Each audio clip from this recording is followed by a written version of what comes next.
Well, good morning, everyone. My name is Destiny Matthew. I'm a first year at Plymouth University and a Bios Ocean Academy student, and today I'll be your moderator. Before we begin, I'd just like to remind everyone to please pin their screens to speaker view so that the presenter will be the only person visible. That's much appreciated. All right. So I'm sure everyone's excited to hear what has been prepared. My colleagues from BIOS, the Bermuda Ocean Prosperity Program, and I are here with you today to explore all the incredible and beautiful habitats, organisms, and history that lie just beneath in Bermuda's blue backyard. Before we get into that, I'll share some background on draft Bermuda Prosperity Plan with a video.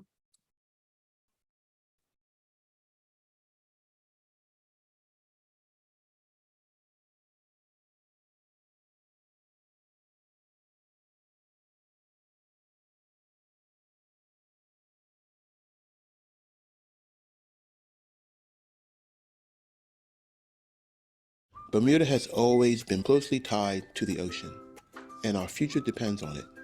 We rely on the ocean for our food, tourism, jobs, economy, and recreation. Our ocean is our biggest asset.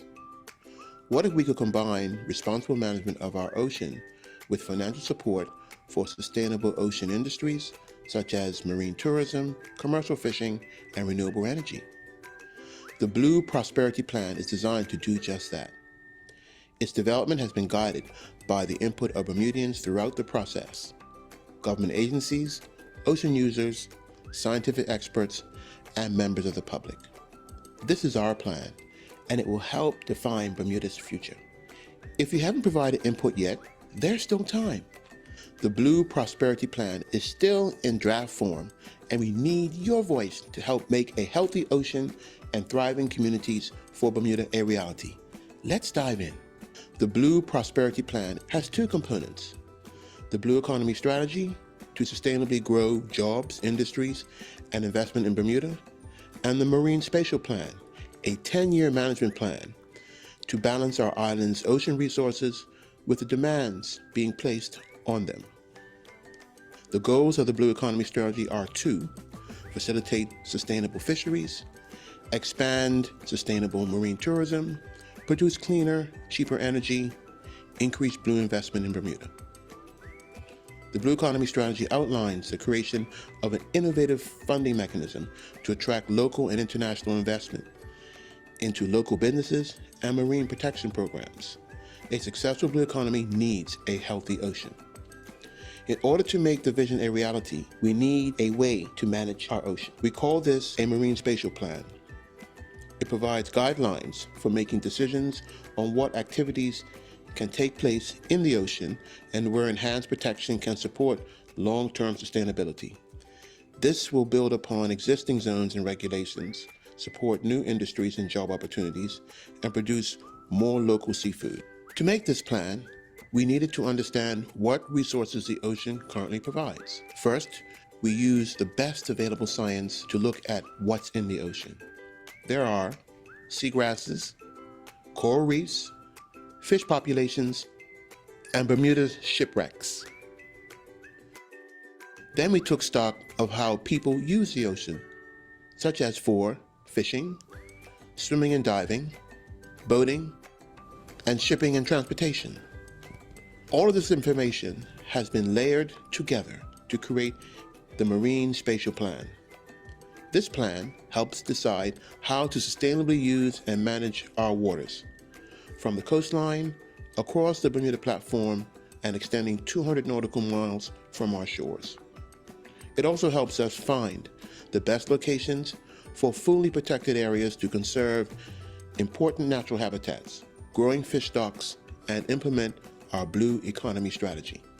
These two documents are intertwined and work together to design a pathway for a bright future in Bermuda.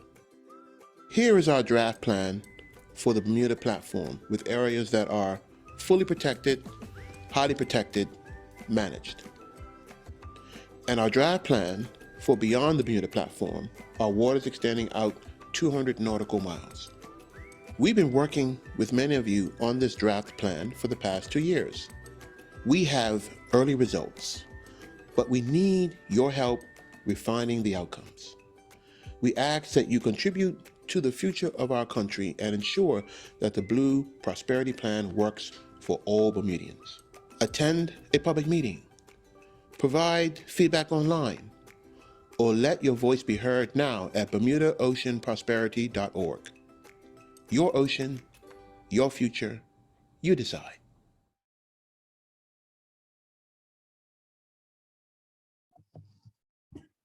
As you saw in the video, many areas of Bermuda's waters are unique, fragile, and valuable to the economy and marine ecosystem.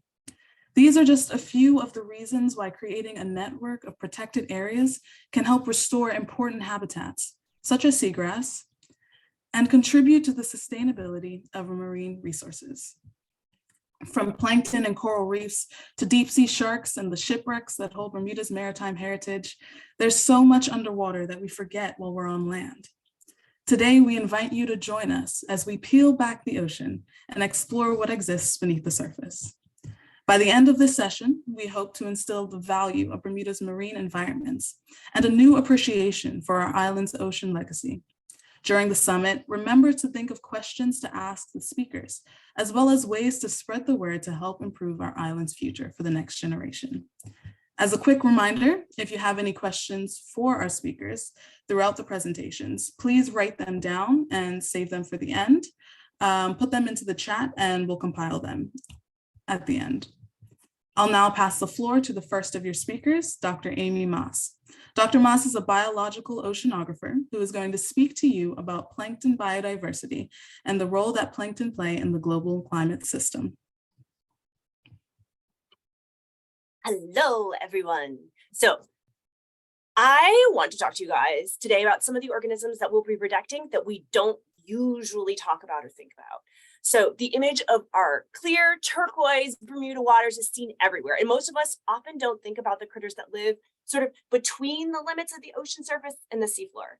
Usually we're just diving past this expanse of clear blue, trying to get to the shipwreck or the reef or, the spiny lobster, thinking that there's like not a lot to see there. But let me tell you, the life in this ecosystem, which we call the planktonic realm, it's weird, it's wild, and it's totally wonderful. So to get all specific, things that are planktonic are critters that can move around, but they can't swim against the major ocean currents, right? So some of them get washed onto our shores from the Greater Sargasso Sea. Some come all the way from the Caribbean, and others are born on our platform, and then they try to stick close by with local currents. Let me show you some videos here just so you guys can see what I'm talking about. Like, look at these different shapes and like, what? Okay, so this is the stuff that we swim through when we go through just diving down to the bottom. So these critters can be truly microscopic, ranging from a single cell, and those ones can be either photosynthetic, so they're the base of the food web, kind of like our ocean plants. So they capture sunlight and then they turn it into sugars, and at the same time they produce the oxygen that we breathe. And then there's also tiny microbes that consume them, but that they also include small animals of every shape and size and literally every phylum of life. So these are miniature snails and crustacea, as well as larger organisms, like jellyfish, Portuguese man-o-war, and the juvenile life stages of the larger reef organisms that we all know and love. So let me point out the specifics here. So I got to get it so I can see what I'm pointing at here. Okay, so these guys are like teeny snails, okay, so that's the phytoplankton. So they're green, so they're photosynthesizing. That's like a baby snail with its meow. These are the jellyfish and salp type things that they go through and they hoover up all the ocean. But it's just a crazy level of diversity. And so those are like the baby plants and baby animals. But also, I told you that things are planktonic if they can't swim against the major currents. So a lot of things that here, look, so these are baby fish, right? So baby parrotfish, all of our sea urchins, all of our conchs and whatever. When they're tiny, they're planktonic because they can't swim against the currents. And actually that's how they get away from mom or dad. So they've got a little bit of space when they grow up.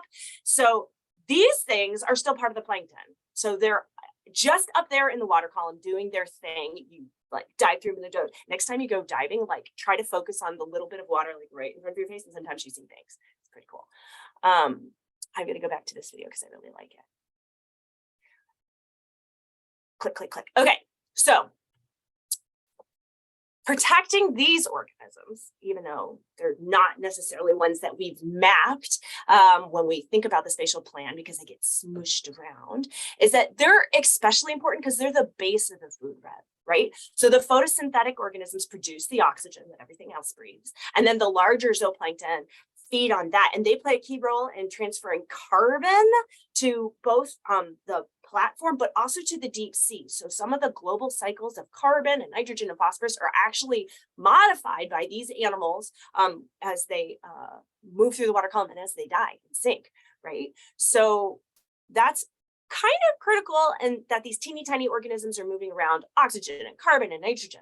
But one thing piece that we don't talk about a lot, but it's really important from the Bermudian perspective and from the protections perspective, is that Bermuda is actually a hotspot for biodiversity for these planktonic species, because, you know, during certain times of year, we have tropical organisms, and other times of year we have more temperate species, and these mingle with all of the reef species that are found year long.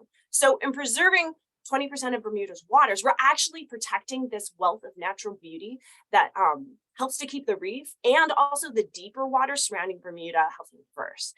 And aside as serving a nursery habitat for many of our reef species, keeping fisheries strong, serving as food for coral, because coral also eat all the little plankton things. They're just cool, right? And preserving them for their own sake is just sort of worth it. Okay, so these are my creatures. I love them. They're called pteropods. They're little snails. So like what you're seeing here, let's see if I can point. That's a shell.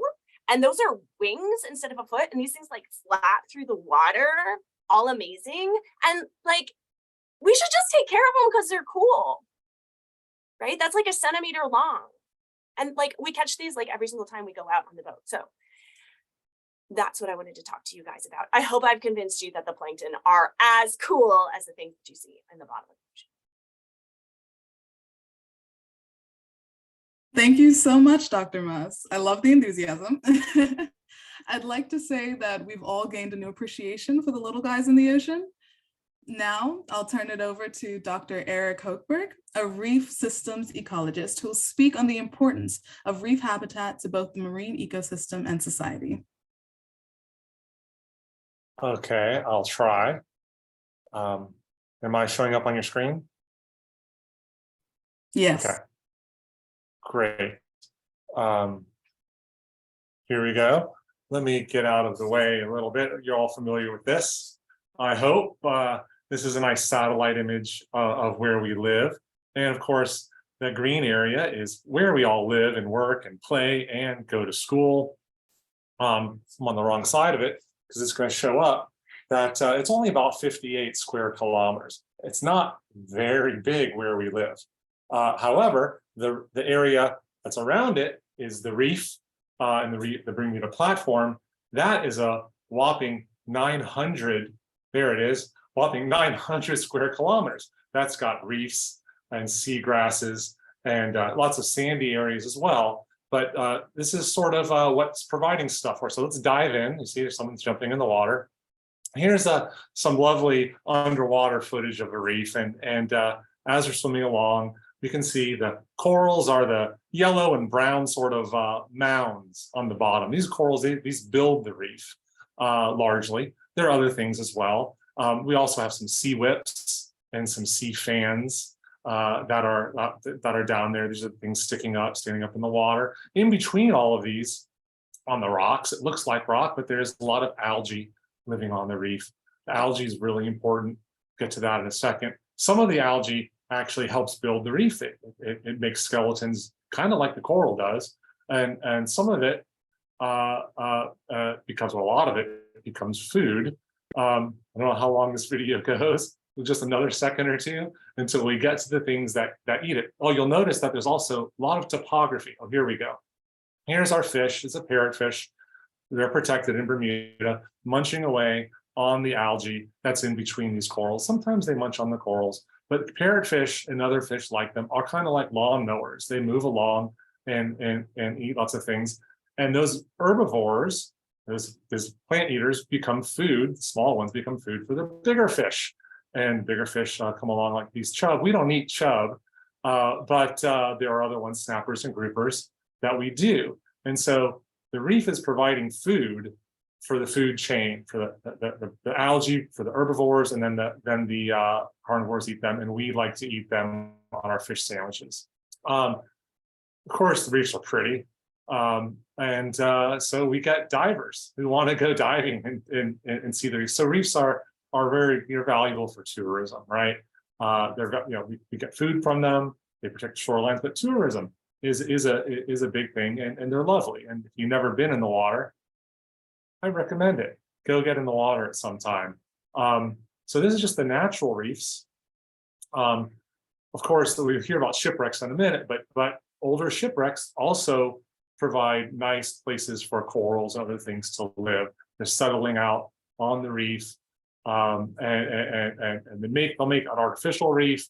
You'll get other fish and animals living around them, and of course, shipwrecks are good tourist hotspots as well. As you see these wonderful people swimming around, enjoying them. This is the Palladium on the South Shore.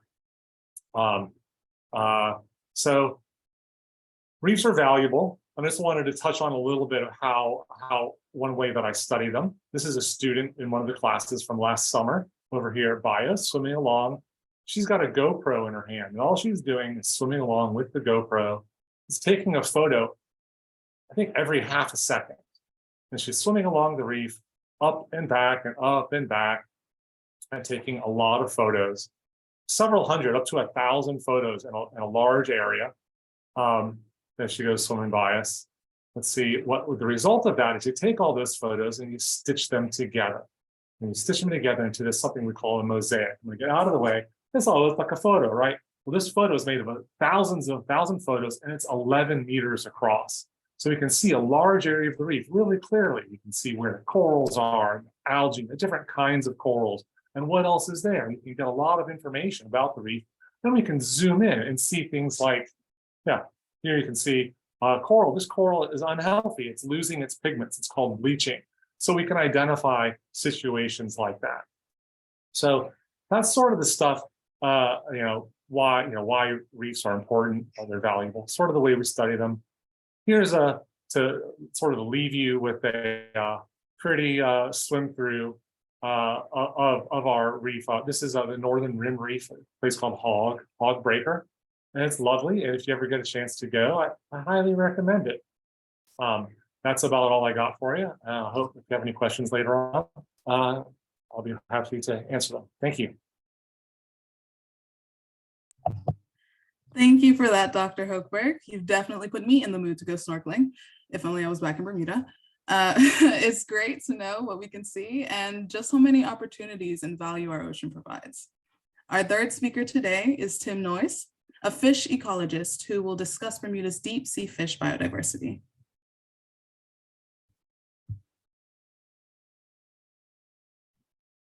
Good morning, everybody. I'll be doing some of the shallow fishes and then into the deep. So kind of tying what we've heard together so far. So as you saw in Dr. Hochberg's video with the divers swimming around, and then there was a couple of instances where you had the chub swimming through. If you've ever been in the water, you'll find that some fishes are attracted to divers and people being in the water, and others swim away. So if we want to know about the different fishes that we have to come up sometimes with different methods to be able to sort of survey all of them. You can see behind me here is what we call the baited remote underwater video stations. And it's a very simple piece of equipment. It is basically a camera with a bag of bait in front of it. And all we're doing is letting the fish come to us and swim around, and we get to record them. We then get to see what they're doing. So 1 minute.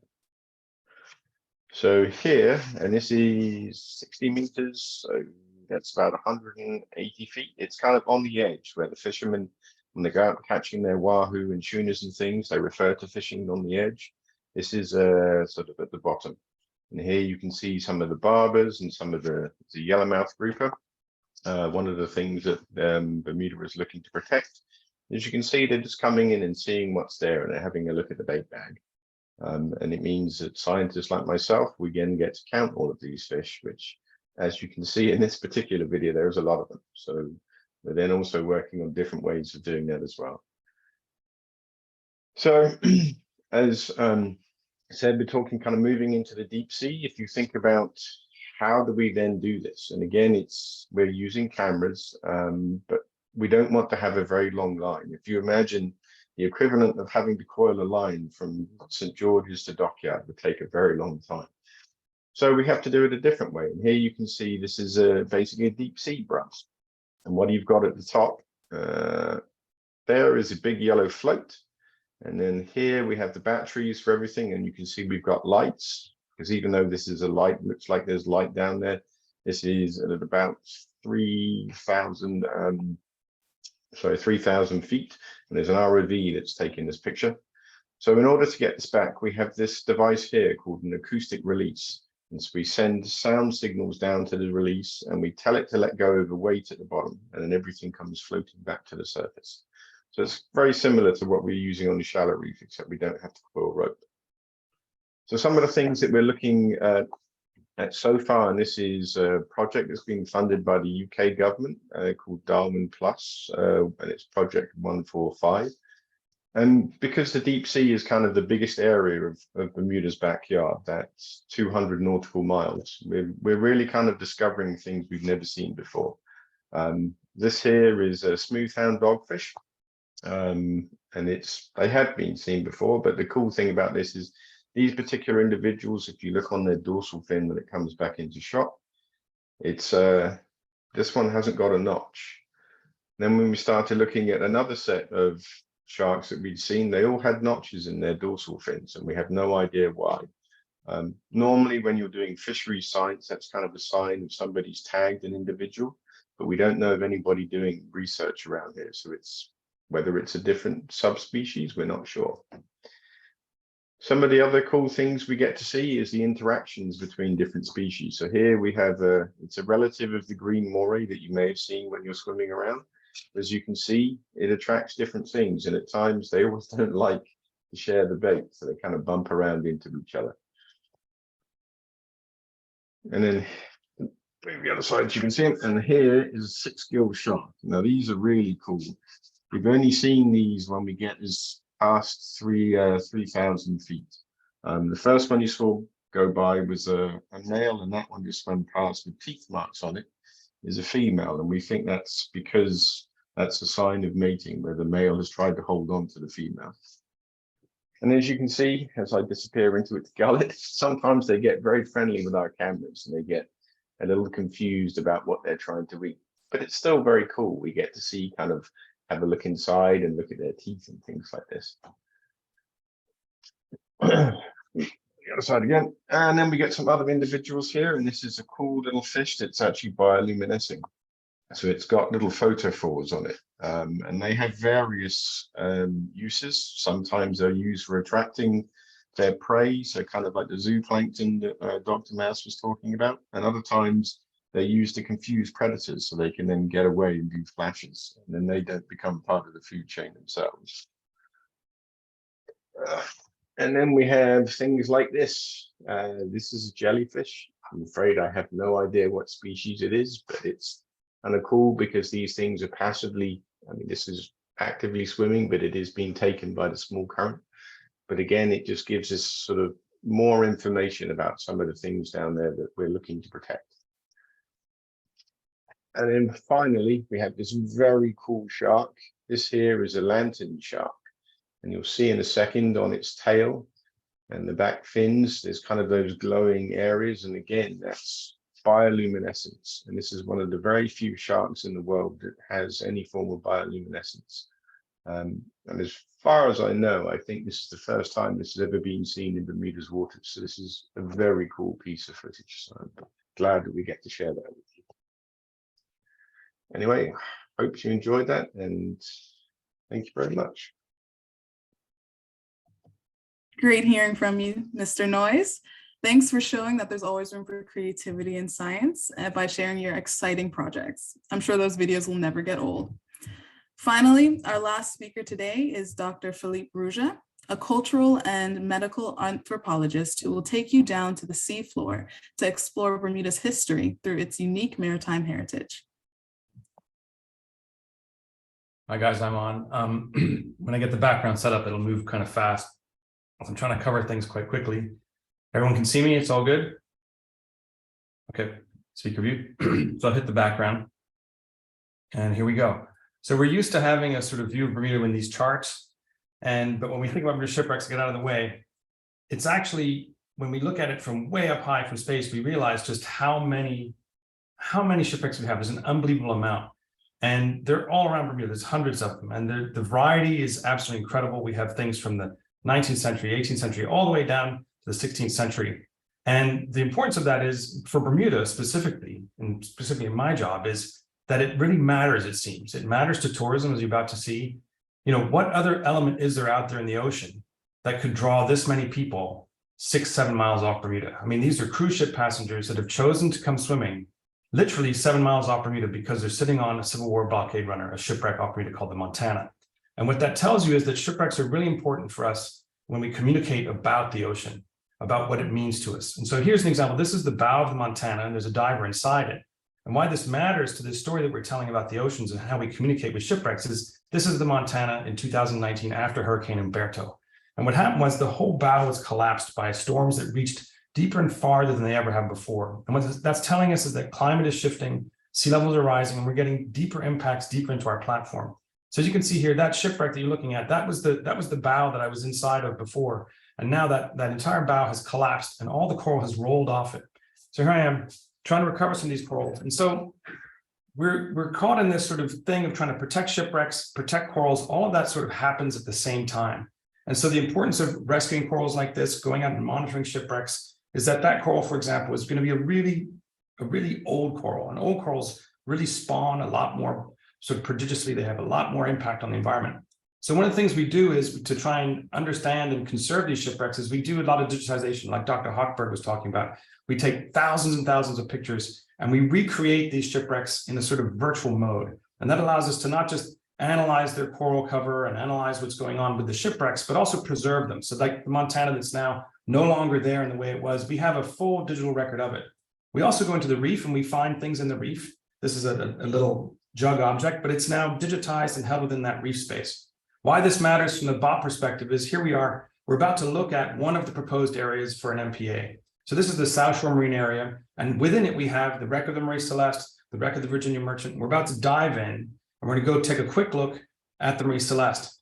And you know, these wrecks are not just places of sort of cultural importance, but they're also, as Dr. Hochberg said, places where animals come to congregate and where corals grow, and where by leaving them alone, by protecting them all this time, we've sort of created these already really important zones, places where humans come to interact with the ocean. And in 2011, after a series of winter storms, a lot of sand was shifted away from the shipwreck, and we discovered these full bottled wines. And the reason I'm showing you this is that we end up using these stories, again, to attract a huge broad audience. Here we attracted a team from University College for San Diego and the Wade Institute to dig up the remains of the shipwreck before storms came and swept away the rest of the sand and uncovered what was in the bow. And in the process, we recovered bottles of wine, perfume, et cetera, all before the hurricane season started. So we had a 2-week period where we went in, very quickly extracted what we could, and did this sort of what we call rescue archaeology. And in the process, created these incredible stories. So as you see, we recovered wine, we recovered perfume, and those stories went around the world. They became huge promotional vehicles for Bermuda. And those promotional vehicles then allow us to sort of reinvest our time and effort in protecting these things. And so we then went back to the Marie Celeste and started doing a digitization program here. We're going to preserve this wreck digitally. We created these sort of virtual reality visit sites. As you can see here, the stern of the ship, it changes. That shows we never saw that stern. The stern was hidden in the sand. And now with all the new sand movement coming from these increased hurricanes, we have this new kind of view of the wreck. What's important is as we were monitoring this shipwreck, we came across this aggregation. So while we're taking pictures of the wreck, we found a spawning aggregation of parrotfish. So it turns out that the Marie Celeste, having been protected for the last 30 years, has also protected one of the largest parrotfish spawning aggregations in Bermuda, which is really important. We're also using this digitization technology to do things like calculate and measure sea level rise. Here we are in the dockyard looking at the algae lines and calculating what's going on with the sea level rise. So I'll talk faster. So this is some of the promotional materials, just to give you an idea of just the volume of promotion that these shipwrecks sort of create for us. You know, Bermuda has a real kind of international advocate. We have TV shows, articles, newspaper articles. The Bermuda Triangle is a continuous theme that we're always sort of avoiding, but working with as an important thing. And the reason that matters is that when we can link up our sort of communication about Bermuda with these important heritage stories, these beautiful diving stories, and also our conservation agendas and our conservation stories, we can create a seamless story that runs from the coast all the way out. So here we are. This is to the east of Horseshoe Bay. These are little teacup reefs. I like to call this topaz coast. And these stunning things, they literally sell themselves. So the minute you can engage someone from a cultural heritage point of view, attract them to the ocean because of shipwrecks, you can then show them all these other beautiful things, the fish life, the coral life, and then just the things that you want to take pleasure in seeing, that you want to take pleasure in visiting. And so an MPA such as the one we're looking at for the South Shore there, it sort of links all these things together in an absolutely seamless way and allows us to allow Bermuda to sell itself. It allows us to fully engage in the sort of process of understanding, valuing, and conserving our island. And as you can see, that ripple effect of what we do here matters to the world. So what's happening in the world, it impacts Bermuda, but what we do here also will have an impact on the world. And so this conservation movement that we're doing is really important at so many levels. Sorry, that was super fast. That's pretty much the talk. So I'll mute now, and then I guess we'll take questions and figure out what goes on afterwards. Is that okay? Too fast? Yes, perfect. Thank you, Dr. Ruja. And thanks for bringing awareness to the unique information we can learn from our shipwrecks, economically, scientifically, and historically. Another thanks to all of our speakers for diving into Bermuda's blue backyard and showing us all the incredible life that exists within it. So, like Dr. Ruja said, I would now like to go through some of the submitted questions. Again, if you have any questions, you can submit, but once I'm finished, if you do still have a question, you can just unmute. So starting us off, our first question is for Dr. Moss. What is the most common type of plankton that we can find in Bermuda? So the bottom of the food chain is always going to have like the most abundant things. So all the little microbes. So the most abundant thing we have is an absolutely microscopic photosynthetic organism called Prochlorococcus. Great. Okay. Our second question is for Tim Noyes. What are some of the challenges of studying the deep sea?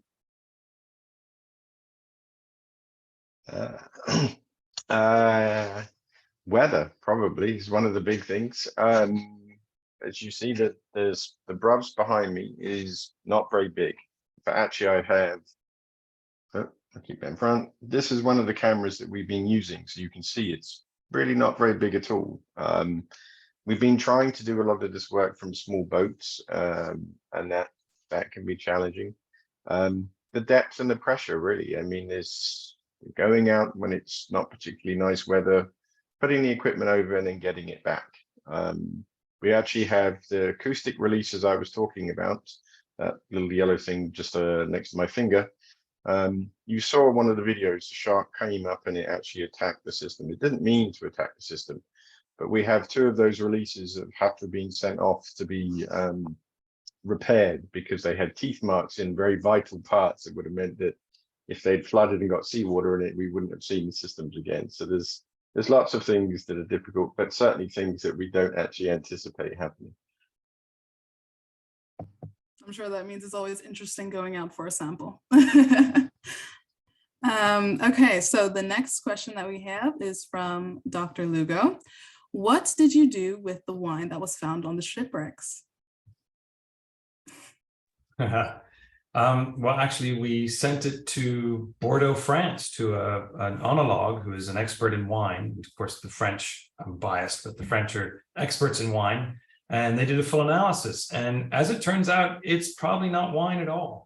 It might be a sort of medicine, we think, because they were trying to sort of fight yellow fever at the time. So the story, that part of the story really just keeps growing. But we have found, there has been wine found in port on other shipwrecks that has been drinkable. So we live in hope. But if you find some, don't drink it. I don't recommend it. Just let us know and we'll get to tell a great story together. No one's disappointed by that at all. No. Next question for Philippe again from Berkeley. Oh, no, sorry, that's someone asking the exact same one. Okay. How did you gather the renders of the coral reef? Is that for me or for Dr. Hochberg? That's for Dr. Hochberg. Okay. So You take a camera or multiple cameras typically, and in our case we use divers. You can use remotely operated vehicles or things like that, but you take really just a whole ton of photos from as many angles as you can. You take photo after photo after photo, and then you bring them all back to the lab. You can process the photos to get the colors to look better, and then you stick them all in some software. And the software does this thing that's called structure from motion, and you can look that up, structure from motion. And the computer figures out how all the photos go together to make a three-dimensional model. And it's quite impressive. You might need a powerful computer if you have too many photos, but it does an amazing job, and you can make these three-dimensional models of the reef, and you can make them look like just a single photograph or the 3D things that Dr. Ruja was showing.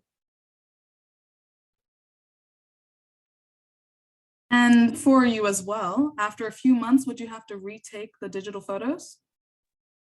Well, that is a great question, because one reason we take the photos is to go back later and see what's changed, just like Dr. Ruja did on the shipwreck. If you have a before and after, you can see what changed. And that's a really useful thing for understanding, in my case, how the reef is doing, what's going on there, what happened before a hurricane, after the hurricane, all of these things. And through the summer, as the water gets warmer, we can look at the colors of the corals and the other things that are there. So we do like to go back repeatedly. It sounds like there's always something new to look at. For Dr. Ruja now, what is the coolest treasure you have ever found in Bermuda? Ooh, treasure. That's always everyone wants to know about the treasure. The coolest thing I've found in Bermuda, well, it's got to be that perfume, frankly.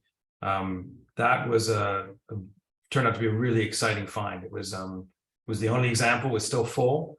They were able to do a full analysis of it, and Lily Bermuda with Isabel Brackstone has made a copy of it. And that copy, what was really interesting was when we told the story, when we just found the perfume and did the analysis, there was an audience. But the minute Lily Bermuda made a replica of the perfume, suddenly the whole world wanted to know about it. The minute you had something to merchandise and sell. So that was a really interesting kind of side sort of view of the thing. We hadn't really anticipated that. But I have to say it was the perfume. And there are, honestly, there are lots of other things that, I discovered, for example, something I didn't know, that the majority of sand in Bermuda is made from algae, calcareous green algae. We sort of think of sand as being, made by shells and so on, but actually there's an algae that produces most of the sand. And that comes from, shipwrecks attract lots of different scientists. We all get to work together. And so I'm constantly learning new things. And so I'd say that's the sort of greatest sort of discovery. And honestly, that spawning aggregation at the Marie Celeste was a really significant discovery. I had never seen that many parrotfish together in one place. And so that I would say that sort of natural crossover is what makes the shipwreck so interesting and exciting to work with. I hope that's as satisfying as treasure. I think it is. I'm sure it is. Thank you.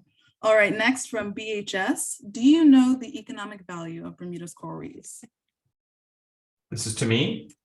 This is to, I suppose, a BOPP representative. I know any of the representatives that we have in here, or unless you know it, then go for it. Oh, I guess I can take it. My videos, yeah. And I guess Eric can chime in on this as well. Well, Eric's he's smiling. Do you want to take it, honey? Look, he's pointing at me. So yeah, there was an economic valuation that was done about 10 years ago. It was done by Dr. Samia Sarkis. She's an adjunct faculty member at BIOS. We are looking to do an updated economic valuation of Bermuda's reefs. Do you know the number off the top of your head? I know you do. Around 700 million. Yeah, around 700 million. Year. Yeah, per year in US dollars. And so that takes into account not just the tourism dollars that Bermuda's reefs bring in, but it also takes into account the fish that, like Dr. Hochberg was talking about, the fish that it brings in terms of recreational fisheries and commercial fish, that it supports. And it also takes into account what we call the ecosystem services that reefs provide. So reefs provide shoreline protection to the shore. They protect when storm surge comes in. So when hurricanes come in, it provides shoreline protection and a lot of other ecosystem, they're called ecosystem services. So when you consider economic valuation, it considers all of those services. And so, yeah, that's the number that it includes. Okay, well, to you again, how did you choose which areas to protect then? I'm sorry, how did we?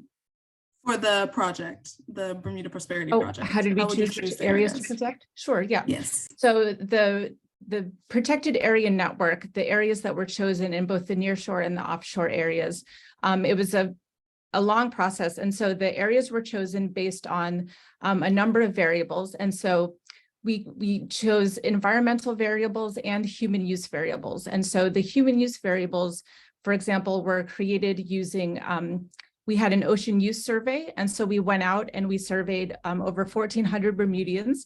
And we took feedback on how they use Bermuda's ocean waters, basically.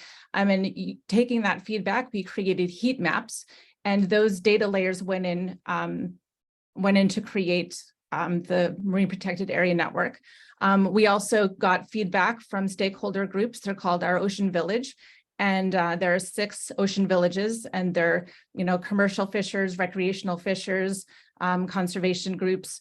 And so that feedback went in as well. And there's also a number of environmental data as well. So the people on the call today about where seagrass habitat is, where coral reef habitat is, and also where utilities are, like things like where ferry lanes are, where undersea cables are, and also where things like conservation is taking place, where habitat restoration is taking place, and also where future activities are going to take place. So where potential habitat restoration takes place and where potential development like renewable energy might take place.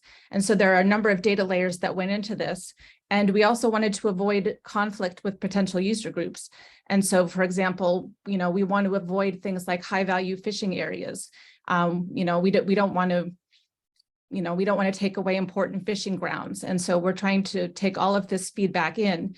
And so we incorporated all of that feedback and created these maps.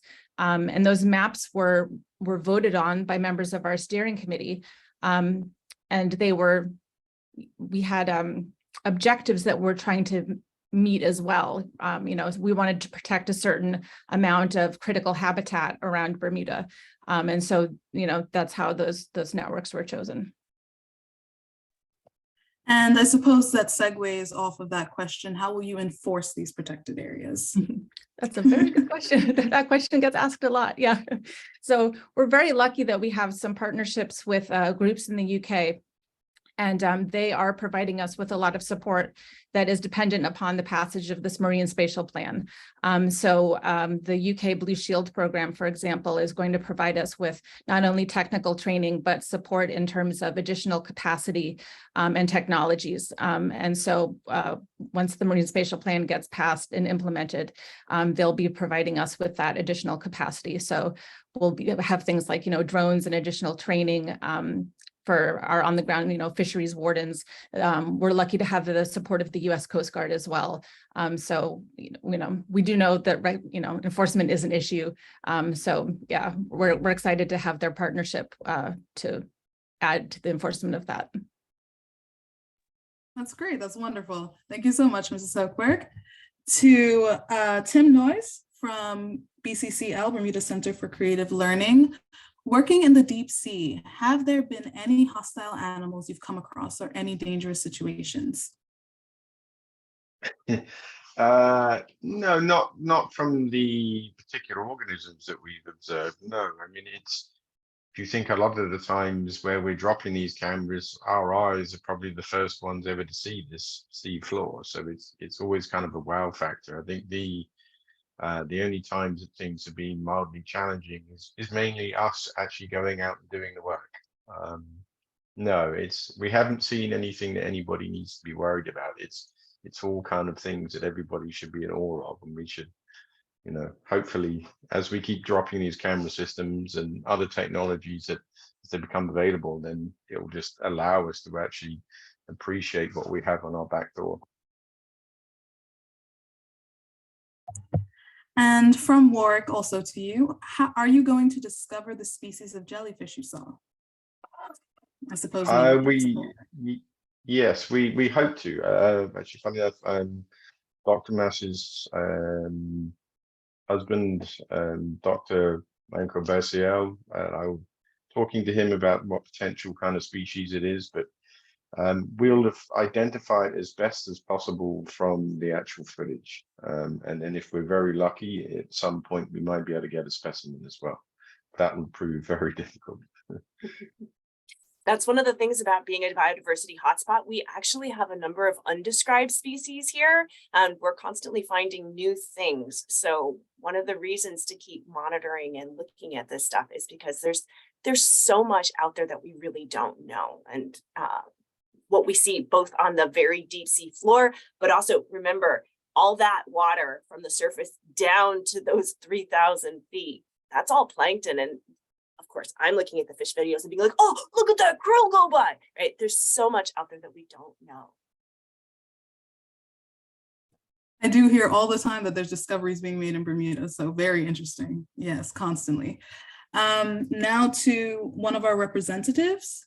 Are there opportunities for students to get involved and conduct a research project? That's from BHS. Yes, absolutely. Yeah, BIOS is an amazing opportunity for students to get involved. BIOS is, and I can actually ping this over to Caitlin because she can speak more to BIOS's opportunities, but the Ocean Academy has wonderful opportunities for students to get involved in research. So I can pass the floor over to Caitlin, but depending on the age groups, I will let her speak to those opportunities. Sure. Thanks, Sally. Yes, if you are interested, we just opened our applications for our summer internship program, which is called Bermuda program. I can put the link in the chat, but also follow up with it later. You'll see that on the application, it says 18 plus, but we have had 16 and 17-year-olds apply for the internship. It is paid. And that is working directly alongside some of the researchers that you've met on this call today for an 4 to 8 week project. And so that's one way to get involved. We also run a marine science internship program. If you're looking to get some experience in science diving, that happens every year for 2 weeks in August. And you have to be an already advanced open water diver. But we'll put those links in the chat, and we'll also follow up with you so that you know how you can get involved with doing some more research at BIOS.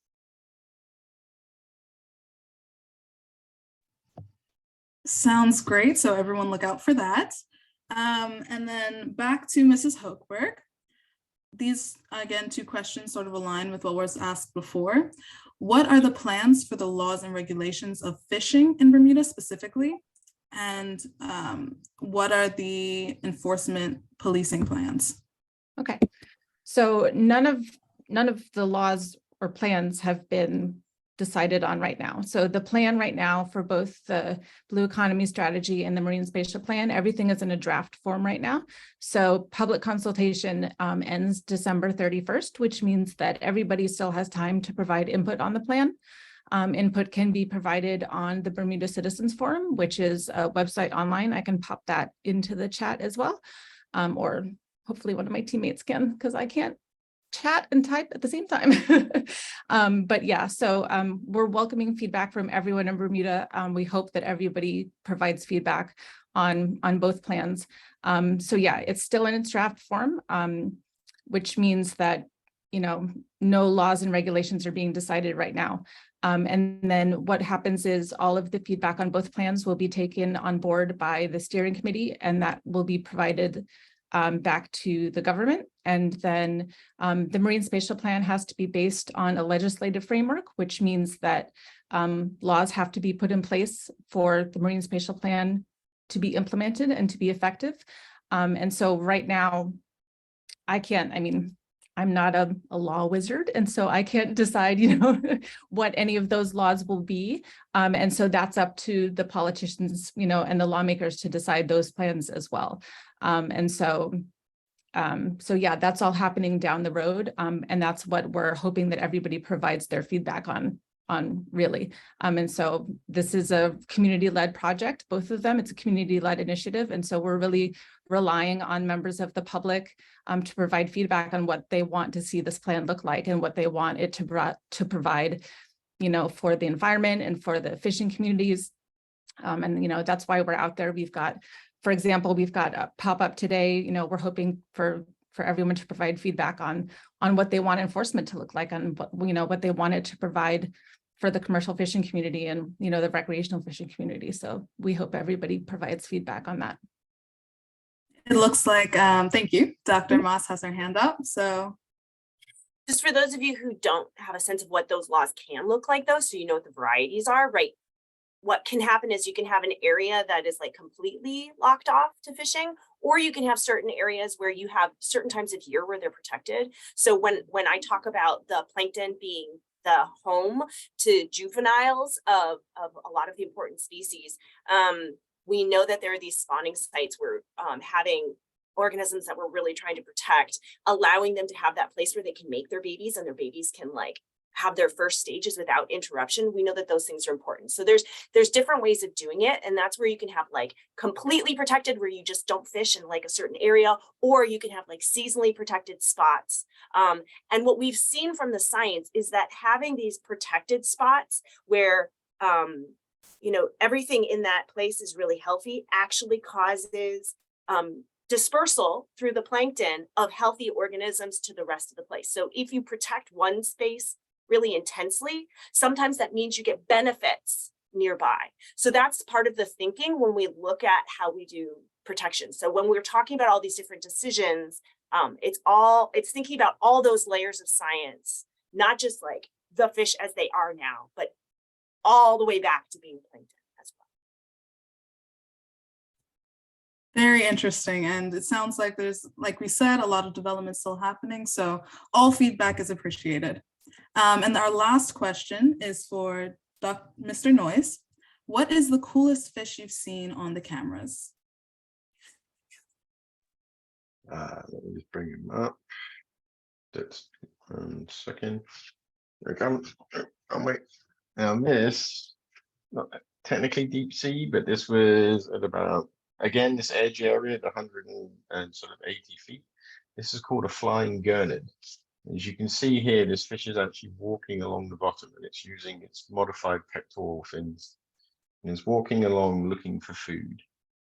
This is the only time in the 6 years, 7 years that I've been dropping these cameras I've seen this fish. So it's pretty cool. It's also cool to see that, again, the kind of behavior, we get to see behavior of how these things do. So you see this pectoral, they're using it then to actually dig for the different crustaceans and things it's looking for. So it's quite cool modifications.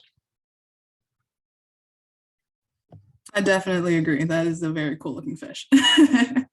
All right. So I'd just like, again, to say thank you to all of our speakers today and for the dedicated participation this morning as we dove beneath Bermuda's waves. I'd like to say thank you again to all the people who are here. I see some people have to get out of here. So I'd like to say again, enjoy the rest of your day to everyone. And thanks for joining us.